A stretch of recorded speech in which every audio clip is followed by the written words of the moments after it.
Juice അടിക്കുന്നില്ല. ഇതിന് വേറെ പറയണ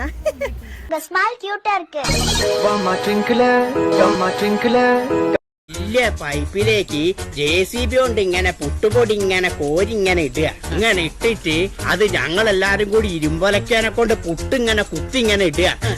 അന്ന് ഈ പുട്ടുണ്ടാക്കാൻ ഉപയോഗിച്ച പൈപ്പാണ് ഇപ്പം ജപ്പാൻ കുടിവെള്ള പദ്ധതിക്ക് ഉപയോഗിക്കുന്നത്. കൊള്ളാം, എവനാള് കൊള്ളാം. ഗണപതിക്ക് കൊടുത്തിട്ടുണ്ടല്ലോ തുടങ്ങാൻ, തടസ്സങ്ങളില്ലാണ്ട് പോണല്ലോ. അപ്പൊ തുടങ്ങാം അല്ലേ? മെഷീനിൽ ജ്യൂസ് അടിക്കുന്നില്ല.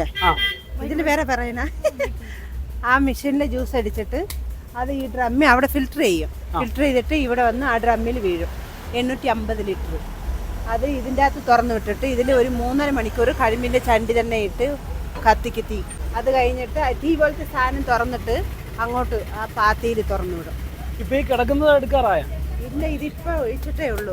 ഒരു അരമണിക്കൂറേ ആയിട്ടുള്ളൂ. മൊത്തം എത്ര ടൈം? 3.5 മണിക്കൂർ വേണം ഇതിന്. 3.5 മണിക്കൂർ. അത് കഴിഞ്ഞ് അതിനകത്തേക്ക് ഒഴിക്കും. അതിന്റെ അകത്ത് ഒഴിക്കും. പിന്നെ അത് തണുപ്പിക്കും.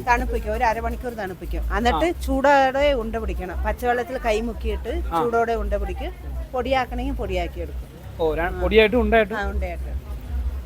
ഈ കത്തിക്കാൻ എടുക്കുന്നത് ഈ കരിമ്പിന്റെ ചണ്ടി തന്നെ ഉണക്കി തണുപ്പിക്കും. ഏത് കടയെന്നാടോ ഇത്? പോസ്റ്റ് ഓഫീസിനടുത്തുള്ള ആ ഹമുക്കിനോട് ചെന്ന് പറ, ഇങ്ങനെയല്ല ഗ്രേപ്പ് ജ്യൂസ് ഉണ്ടാക്കാൻ. ഓൻ അറിഞ്ഞൂടെങ്കിൽ ഇങ്ങോട്ട് വരാൻ പറ, നമ്മൾ പറഞ്ഞു കൊടുക്കാം. നാരങ്ങ പേരിട്ടില്ലെന്ന്. 1 million likes. So please Sarapakara. Okay, thank you.